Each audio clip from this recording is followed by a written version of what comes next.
This is RPGDad, RPGNate. and this is our weekend gaming wrap-up.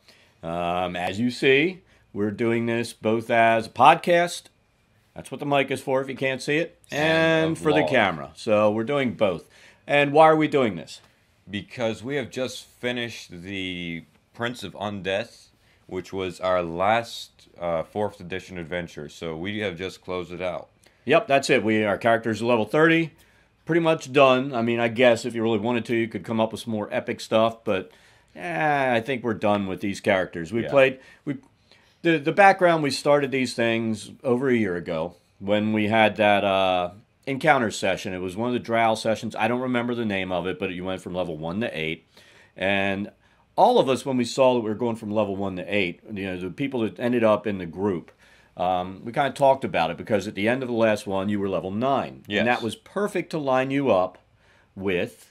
Tomb of Horrors. Exactly, the 4th edition Tomb of Horrors version. Now, this was before the blog, Tomb of Horrors, right? This was all, yeah, we closed out Tomb of Horrors, I think, right around the time we started the blog. Yes. But I think everybody had gotten so tired of every encounter season, you either go like level 1 to 3, 1 to 4, whatever they were doing in that season, we were like, why don't we try to continue on? Because this is perfect. It lines us up so that, you don't have a world ready, but you wanted to DM. And it was like, all right, I've got Tomb of Horrors sitting here on my bookshelf. Yeah. Let's play it. Yeah. And then after Tomb of Horrors, what did we have? We had Death's Reach. Death's Reach. So we played that. Now, our Tomb of Horrors build-up was originally... what was that kid that used to come? I don't know. He was the rabbit.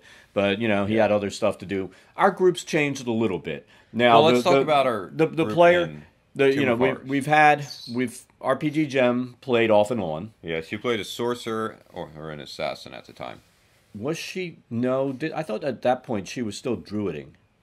Wasn't she? She druided for the first 2 levels, then she got bored, and she switched over to the assassin, then she got bored, then she switched over to sorcerer, and then she was back and forth with the assassin. And she ended up, for the most of for better than half of it, though, she went with the executioner. Yes. Which worked out well, because it was a good build. The player that ended up being our artificer at the end, he started off as a paladin. He was a paladin ardent or something like that. Something like that, but, he was doing stuff... Hanging out with our group, the way we started going, he couldn't have stayed a paladin. No. No paladin could have stayed with our group. And he started doing things that went against his alignment. And you said, you're gonna lose being a paladin, and your alignment's gonna flip. And he goes, okay. And he brought an artificer, and we've had a great healer from that point forward. Yes. And I absolutely hated him. Exactly. His character, at least. No, yeah, you've hated that character. Yeah. But and then we had our wizard and druid. Yes. And well, they were off and on. They were off and on, and then they became solid once we got to the E-Series. Yes. And we, my character started, she was a drow scout. Yes. Through like 10th level, and then I'm like, you know what, I'm not dealing damage. I've been thinking about doing a thief build. That's when I built the big thief build, and it frustrated you because we've ended up wiping out, who was the bad guy in Tomb of Horrors? Asarak. Now... we wiped him quick. I'll talk about something that's in my head once we're done. Asarak compared to Orcus, but that's for later. Well, yeah.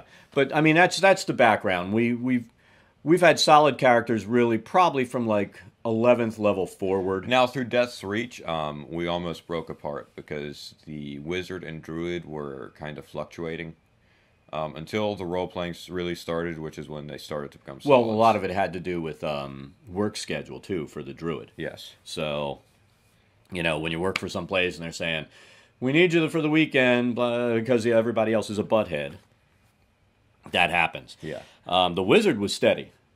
He was steady. He was steady for the most part. He was steady, but the problem was work with the druid.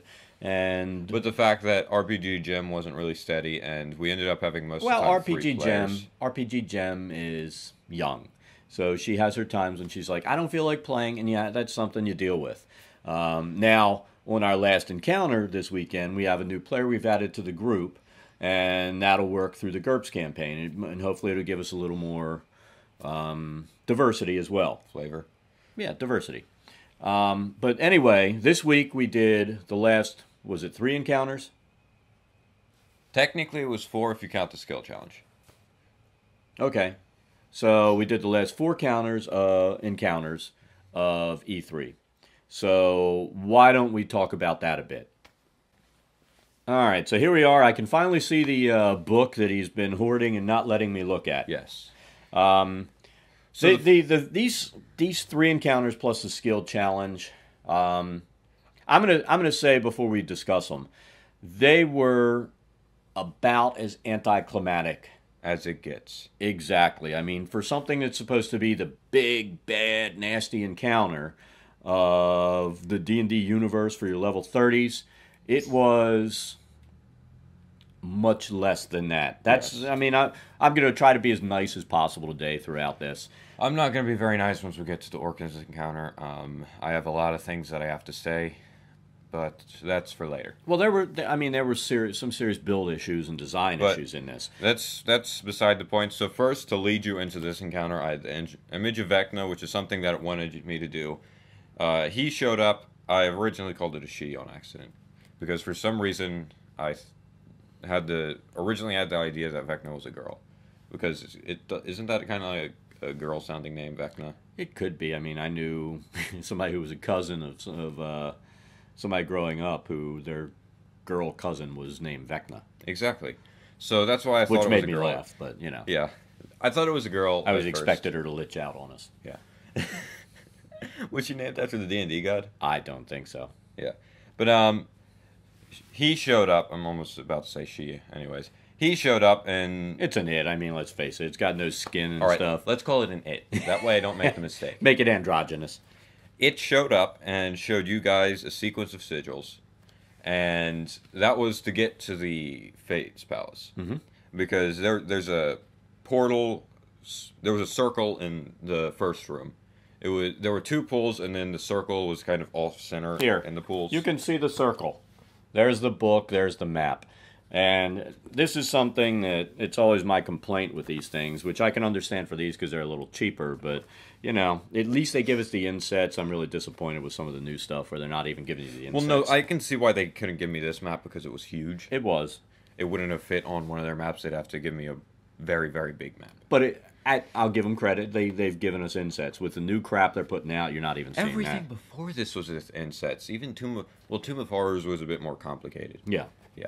Well, that was a whole book, so. Yeah. I mean, you kind of got your money's worth because it was a book. Most of the time they give you insets, but sometimes they didn't give you insets. But for the most part, yeah, they did. But you guys didn't take much damage. The new player played a ranger in this, so he was absolutely destroying. He was rolling really well. Yeah. He had twin strike, and it was, if you hit both times, it was 40, 12 plus 24, and when the artificer buffed him in the next encounter, it got up to crazy amounts. It was 18 more, and he was rolling dailies. He was almost doing my kind of damage. But the thing with this ranger that I built, it has a deadly trickster, epic destiny, and if you have messed with it, deadly trickster, epic destiny, you know that it's amazing, because you get those 3 rerolls, which on top of the elven accuracy is amazing. You get and he had 4 elven accuracies. He didn't even use all of them, but essentially, I mean, that's a lot. Essentially it was 4 elven accuracy. Yes. Also, if he rolls an 18 through 20 on a daily or encounter power, he does not expend it, which is really, really good. And that just happens every time. Yeah. And he did that twice, because that's all it took. But in this first room, you guys had. Well, there were what? How many minions? 10 minions. They were gone in the first round. Yeah. The wizard did his thing, his chain lightning, bam, they were gone. Yeah. There were 2 Black Star Knight commanders. They were fairly difficult. I critted on I had the first attack. I always have the first attack. Let's face it. Yeah. With my thing, unless I roll really bad, I end up having first attack. And this one pissed me off because that was my first crit. Yeah. Was on initiative. So it guaranteed I went first. I went over and I smacked the first guy. Then RPG Gem did it, and he was bloodied after 2 hits. Yes. Because she threw in her assassin strike, and it was just bam, almost gone. And so from that point, I started moving. Now where's that guy? You had the Nicodemon Or no? Which one was the guy that was doing the area attacks? The Solomith Hunter, so his area attack was rip off a part of himself and throw it at you, which was kind of funny. But we always try to go back, and it's bad. I can see it coming because we try to huddle around that Artificer to get the buff. Yeah. And I came back and I said, this is a bad idea because somebody's going to have an area attack, and we're all getting hit. And you called it. And that's exactly what happened. Next guy's up, this doofus that's throwing crap parts of his body at you, and he did that. Yeah. So, it was bad. I got my buff, but I think I only took like 20 damage, so it was no big deal. Well, but, I missed you because it's a reflex attack. The area attack did smack us. And it was fire and necrotic, and I think the only one that had fire resistance. I had fire resistance, too. Oh, well. I had fire and necrotic, but my fire is only 10. So, but you did a pretty good hit. I ended up taking like 20 damage. But after that, my character said, screw this. I went and on the next round, I did my attack. It ended up that I think the Druid was stuck because of the Black Stars were in there. I ended up critting on her with that and did 59 fire and necrotic. But she had 240 hit points. You didn't even ding her. She was the true tank, and she was a Druid. I think Druids have high hit points. Yeah. Which is why. Well, the healers I don't think are going to be as tough. No. But well, no, that's not a Druid. She's not a healer. This thing was just built out tough. Yeah. But you had all these, and it was funny because the Ranger, the new player, you had all these minions just charge in on that first round, and they surrounded everybody. I was the only person that could go ahead and move away and not trigger any opportunity attacks because of my maneuvers.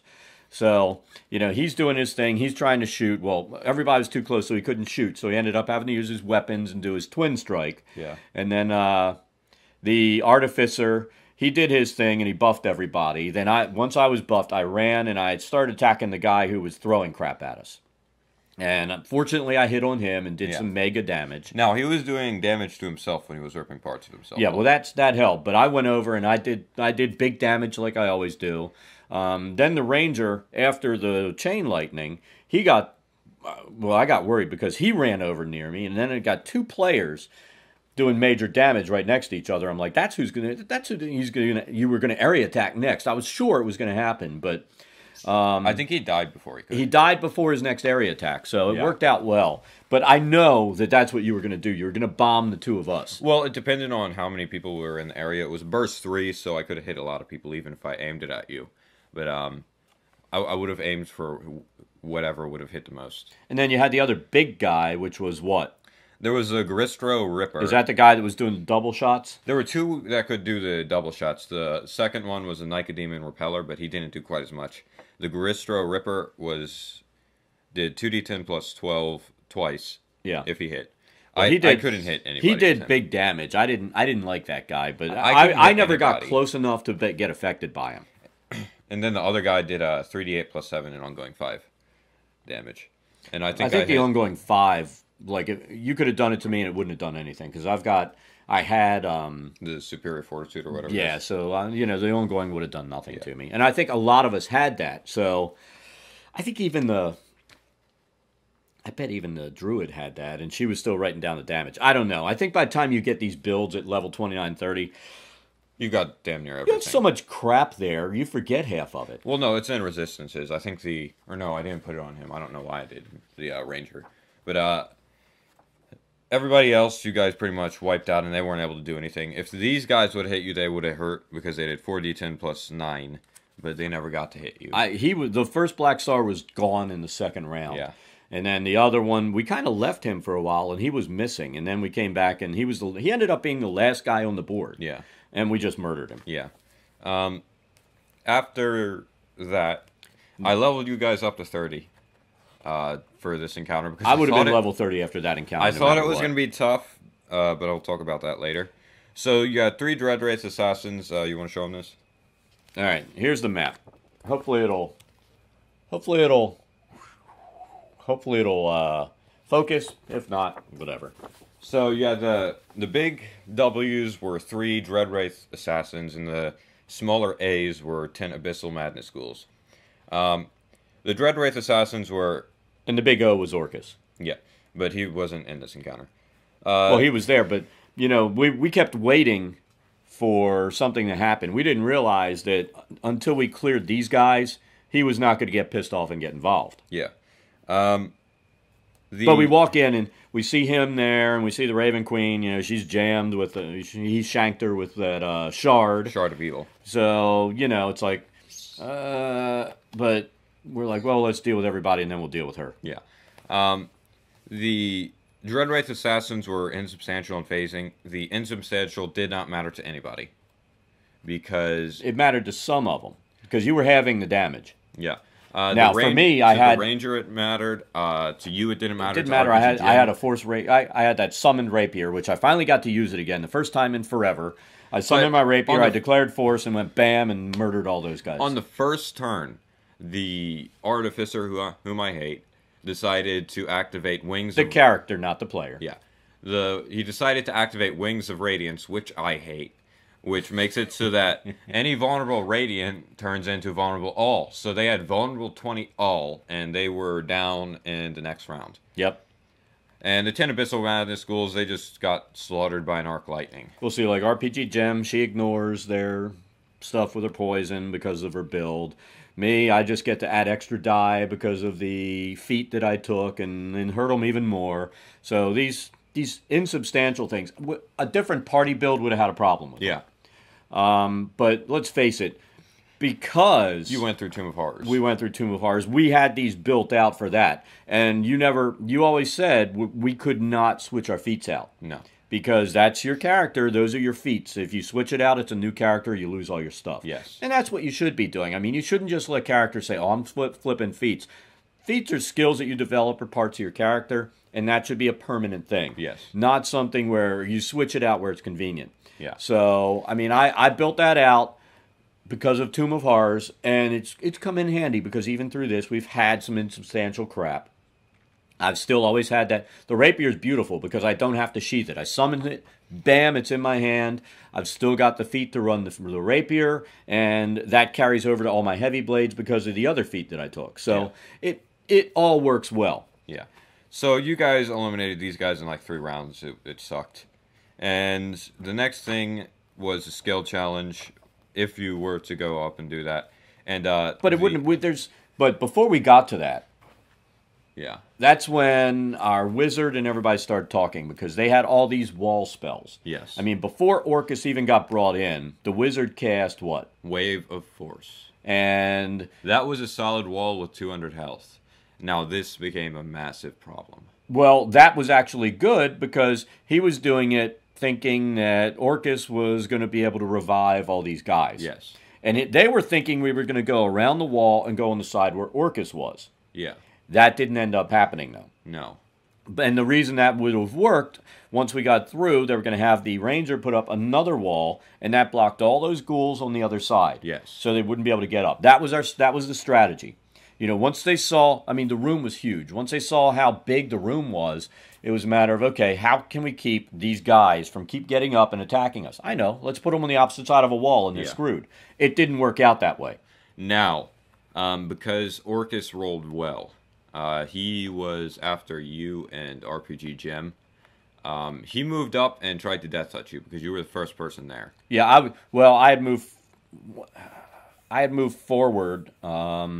We were still dealing with guys on that side a little bit at the point. We had the ghouls.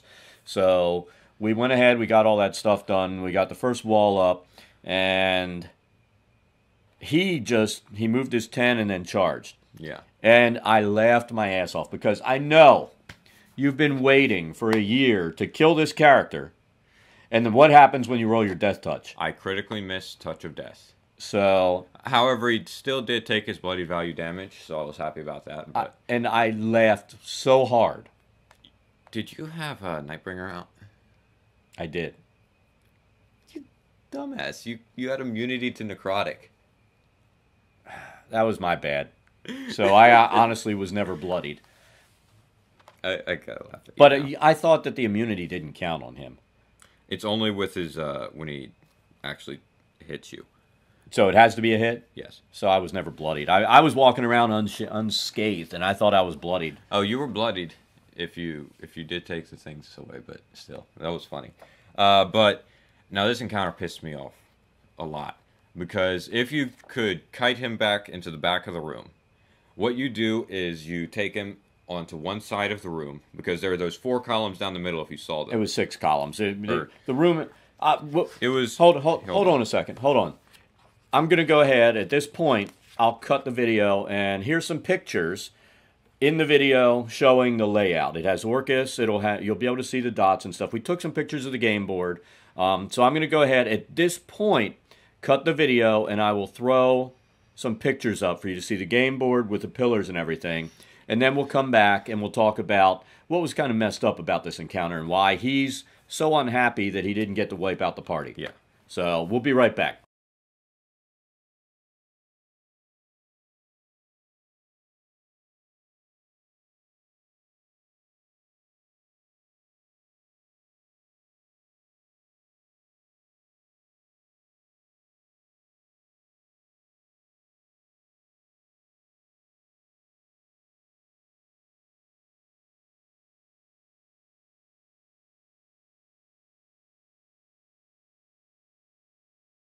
All right, so those were the pictures. And if you're listening to this on the podcast, look at the website, rpggang.com.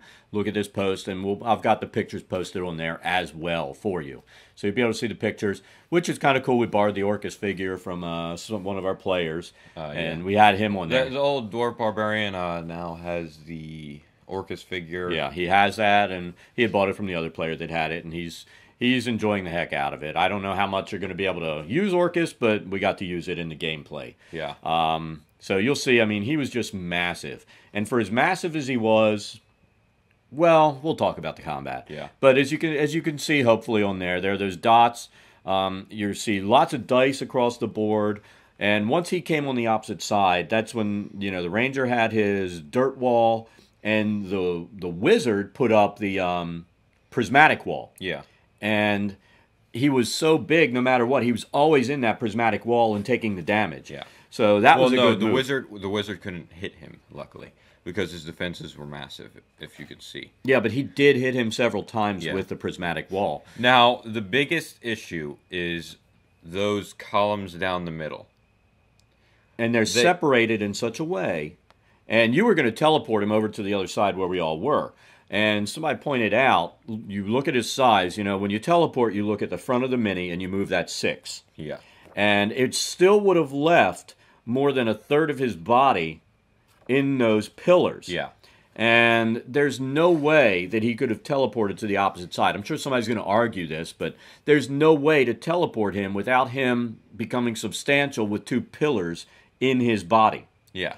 And that would kill him. Yeah. Because you can't teleport into a solid object, even if you're Orcus. And that kind of screwed it up. And I don't think, I'm sure there are DMs that kind of made some convoluted reasoning for it, but he's so big, he would have become substantial in those columns. And it would have killed him. Yeah. And you looked at it and you're like, well, this is the dumbest thing ever. Because, you have Orcus there. He's a gargantuan 4x4, and then you have these columns. And well, here's my question. If the columns are there to support this ceiling that's there, first you had said you look up and there's the sky, and then you read it, and the sky's really like a ceiling.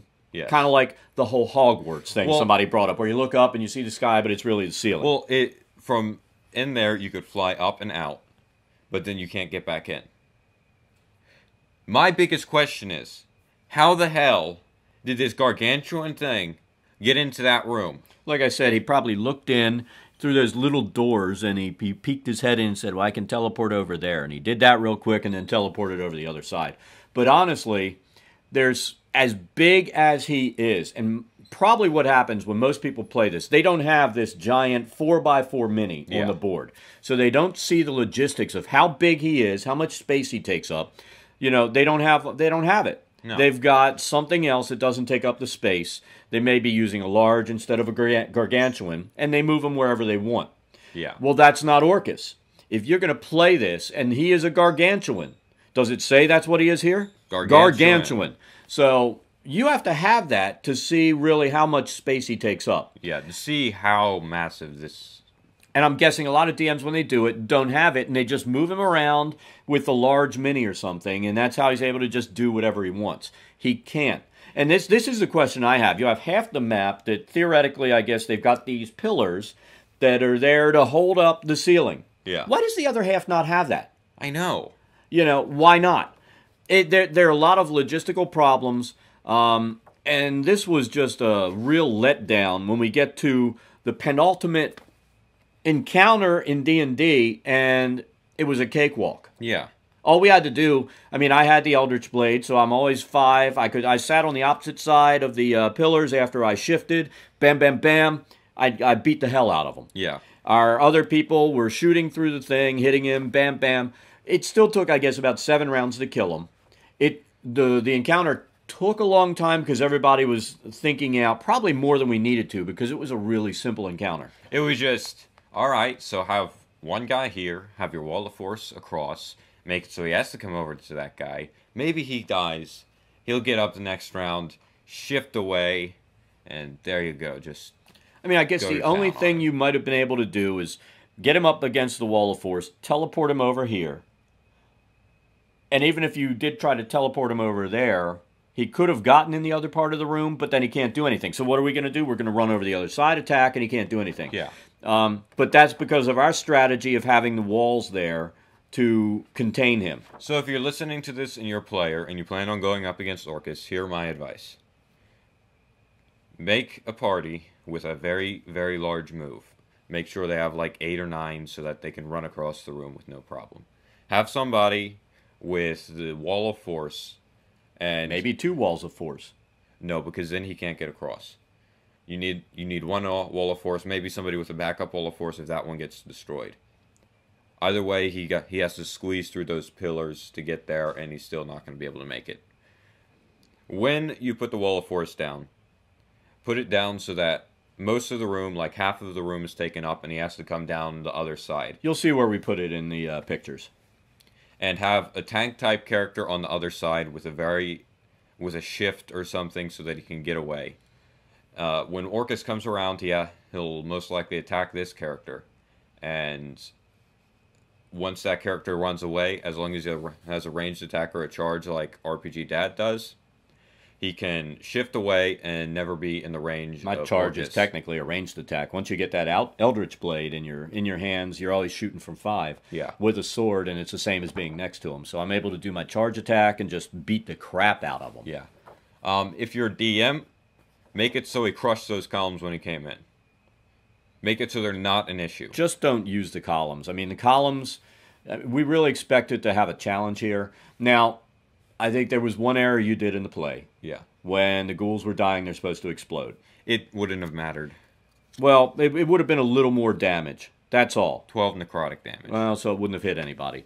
But I know our one player's like, why isn't he doing that? And you really need to say, he's going to do 12 necrotic. Everybody absorbs that, at least that much, so it's no point in doing the blast. And his versus reflex, the only people it might have hit are the druid and... But even if it hit, there's no half damage, and we absorbed all of it. Yeah. Everybody had at least 15 necrotic resistance. Yeah. And I had immunity, which I forgot. Because I'm senile and I always forget something. One of the things I think I could have done, which I didn't do because it would have made the encounter last a lot longer, is I could have used his Wand of Orcus on the minions and raised them as dread wraiths so they could run over and attack you. Yeah, that would have done it. That would have made the encounter take twice as long. And we didn't have time at that point. We played 6.5 hours almost. Yeah. And honestly, I think everybody was ready for this to be done. Yeah. Yeah, it would have made it harder for us, but even if you brought back the dread race, it would have extended it 4 more rounds, and we still would have killed Orcus. Yeah. No matter what, he would have been dead. Yeah. And no matter what, it would have just seemed pointless. And then after you get that done, we have this skill challenge to do. Yes. And it's basically pull the Shard of Evil out of the Raven Queen. There was no way you could fail. And you had to do 8 successes. And this is where it was stupid. I was worried about this challenge. Yes. I really was. Well, what were the minimums for the skill challenges? All right, I'm going to give you the DCs. If you're a player, close your ears and go la la Go la. la la la la la la, just like that. Yeah. All right, so Arcana was a DC 28. Heal. I could have done that. Heal was a DC 33. I could have done that. Nature was a DC 19. Religion was a DC 28. Endurance was a DC 19, but this is so you can use athletics. And athletics is a DC 28. I was worried about this. I did the endurance so I could do the athletics. Yeah. My endurance was plus 19. I didn't even realize I didn't have to roll. Yeah. So I did that, and then the athletics, I'm going to blow that away naturally. Yeah. Both RPG Gem and I blew those away. And then everybody else in the party had the other stuff covered. Yeah. Nobody had to roll, I don't think, for any of these. Or no, they didn't. Nobody had to roll. The Ranger had high enough nature. I think he did an Arcana, but he had a plus 22 to that, so he had to roll a 6. Yeah, nobody had to roll. I mean, yeah, if it's possible if you roll a 5 or lower on that Arcana for him, but that was just stupid build. But unless you can fail 3 times, which it's damn near impossible, there's the complexity 3. That's exactly why. It needs to be complexity 4 or 5 for something like this. Especially when you're prying something out of a god. Especially when this is the last thing, theoretically, you're going to do with your 4E characters in D&D. Yeah. And you made it so that it's just like, wait a minute, I don't have to roll. Yeah. Now, I think something that I want to do now is throw another god at you called Ogremok. I'm done with my 30. I mean, there's no point in my 30 doing anything because she's, everybody did their wishes. It was funny. Almost everybody else is like, I'll take money. Except for the Artificer who's like, the favor, he wanted eternal fame. So no matter what, somebody will hear about his character, period, in that universe. Yeah. And for me, it was just a matter of make me a deity. Yeah. And now, tell them about what deity you are. Well, I took the place of Lolth's son. The deity of being of thieves. So the god of thieves. Yep. And what are your commands going to be to your followers? I don't know. My character's retired and I'll never play it again. Well, you have to do that if I'm going to add it to my pantheon. I've got to write that up. Yeah, we'll do it. The druid, I think, asks for a forest in the mortal realm. And by mortal realm, it means the world. An RPG Gem asked for tons of money, and I gave her my island city, which was my first city. She wanted a city, but my issue with that was political zones and resource Well, wars. I see your map. I mean, honestly. And she's all complaining about it. So I'm like, basically you now are in charge of Australia. Yeah. Because my island is massive. Yeah. I don't know which island. Or maybe Great Britain. Possibly. Which island do you think you have? I don't know. I'll have to look at your map. I haven't looked at your map. That's detailed. It's like 28,000 by something. I don't know. But anyway, we'll look at that. And I still have to design my main city so that you can put that on there. But we're not going to be starting there. My one character might originate from there. Yeah. I don't know what else to say. But, honestly, I really think that for something that's supposed to be a massive encounter. Yeah. This was not a massive encounter. Compared to Asarak, this was a cakewalk. I mean, Asarak at least had stuff, and he could hit you guys. Yeah. And he did do a lot of damage to you guys. I don't think he ever hit me, though. He had a fortitude, right? And that hit you? Because you've never had any fortitude. But the thing was that we had other players that were in close. Mine would always hit and shift. Yeah. So there were always other people that he was hitting. And at least his room was nice and open, so he could move around. Well, it wasn't nice and open. Remember, it was pillars everywhere, so... Well, no, that was the second encounter. The first encounter before you had to deal with his little head. Yeah. So that was the worst one. It was just pillars all over the room, and, you had to have line of sight, and it was hard to wangle so you could get in there. It worked in our favor, though, because it was hard for him to hit us after we shifted and moved. Yeah. So, but this was not what I would consider the big bad encounter of it all. Probably because we've really broken our characters very badly. Yes. So that there's nothing. And I don't think that we can't kill anything. And that ranger, I broke him. And you guys saw that. I think the only thing that would be tough is if we had like 2 or 3 gods in the room. Yeah. That would be tough. But if it's us against a god, I think we can take them. Yeah. Now, Lolth might be a little tougher than this guy was, honestly, with the stuff that she has. The 2 other gods that have been published, Bahamut would be very, very difficult because he has several dragons along with him. Ogremok, like I said, he is incredibly difficult. Because, but I think even Lolth is more difficult than this guy. Yeah. Lolth is more difficult because she actually does damage. Yeah. And she has multi-type damage, so... And she does stuff to you.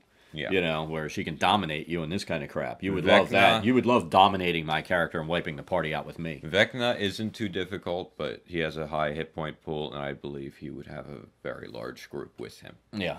But his group would be a bunch of minion-ish type ghouls. So it would be, you know, we'd have to... But here's the point. I don't really want to play anymore with these characters. This guy, he didn't have anything. He had minions. Lolth would have her Drow High Guard.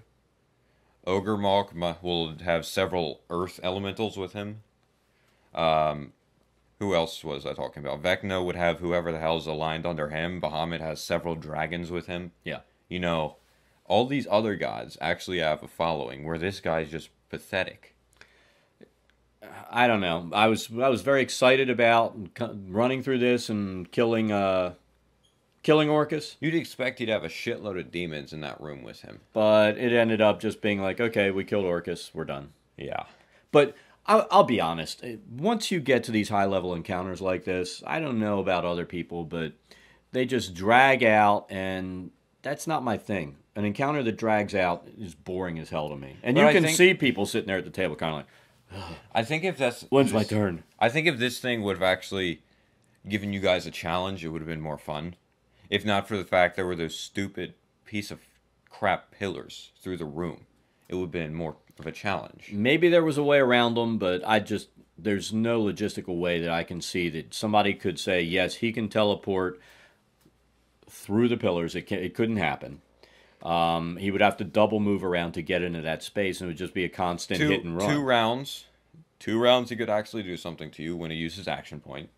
After that, because of his double move, he would have been screwed. So, I don't know. Overall, we had fun, but I'm glad it's over. Yeah. You know, the entire year of play was a lot of fun. Yeah. Other than that, I don't know. I can't recommend running through the E3 scenarios. I mean, everything before this, it was fun. Tiamat, or was that his name? No, not Tiamat. I forget his name. What was that primordial you guys killed? Oh, Timesis. Timesis. He was more of a challenge, wasn't he? He was more of a challenge than Orcus was. Yeah. And the thing is, he wasn't even... He actually hit me. Yeah. Well, he was a primordial, so technically he was about as powerful as a god. So... I don't understand it. I don't understand how wizards could be like, oh, big challenging encounter that you can just trap him. Well, like you said, if you throw in where he turns the things into wraiths, then that makes it a little more challenging. But we would have needed to start that encounter at the beginning for me to have been able to do that. And that would have been like a 3-4 hour encounter just to combat. Yeah. And I would have been ready to walk out and leave. I can't stand single combat that takes that long. Yeah. I can't stand it. It's not fun to me. I think I play role-playing games for role-playing games that have some combat thrown in. That's why I'm excited about how you're writing your GURPS campaign and what you're planning for it.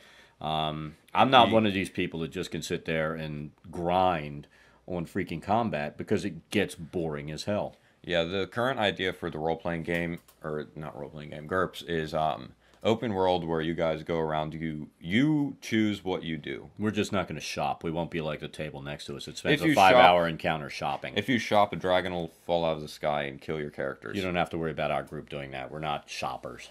Yeah, but basically there will be the major quest lines, and then there will be minor quest lines. And the major... they go up by tiers, and the one guy, when you get to a certain tier, he'll lead you in, and you'll talk to the king, and he'll give you send you off on a real big major quest that gets you to a whole new thing. And at this point, this is just completely free roam. You go where you want. Yeah. Well, you probably have some quest lines designed for us, and we'll work our way to get to them. And I'm only worrying about the first quest in each quest line after that, because I figure it'll take a week or two. If I build them right. I don't want them taking like entirely too long because I don't want you to get bored with a quest. But I do want them to last a week or two. So, yeah. Okay. Well, that works. Next week we'll start our GURPS campaign. I've got to build my character out. I think RPG Gem's got hers. Everybody else is still working on theirs. We pretty much know what the party makeup's going to be. I'm still deciding on mine. I have the background of the cleric right now. She's trying to get me to add spells to, or add spell domains to the water god. But You could. well, I mean, I'm adding a couple spells. All gods might have some type of spell domain, so I don't see a real problem with that. Well, I think he has water and earth. And I'm adding some water spells right now. I've got some spells in my head that I want to add, but I hate making spells. Well, that's for you to work on this week. But honestly, I think we need to close out at this point. Yeah. That was the end of our encounters. The most anticlimactic thing you will ever see. Don't play it if you want to actually have a climax. Well, that was the end of our 4th edition run. We might come back to 4th edition later. Honestly, I don't. At this point, there are a lot of other games I want to experiment with. We're going to move to GURPS. I'm thinking about Numenera. maybe a bi-weekly thing where we mess with for a couple of weeks with some of these new systems we're looking at, like Numenera, Fate, some of the new systems that have come out. Yeah. There are a lot of things that I would like to see us play with. Yeah. You're not really up to the idea, but even the Star Wars thing, Edge of the Empire, would be fun. I want to play Numenera. I'm not really interested in Star Wars. I mean, the movies and all are all right, but I don't really want to play a game about it. Well, like I said, we could play a couple of weekends, play it, see how it goes. You might end up enjoying it. Yeah. It does let you do more like a space-type game if you're interested in that, and it's within a universe that everybody kind of knows. So it could be fun. So we may add that as every other Saturday where we do something like that. Yeah. And then keep our Sunday for GURPS. And, we'll just need to get up see if our group is up for that or if we need to find some...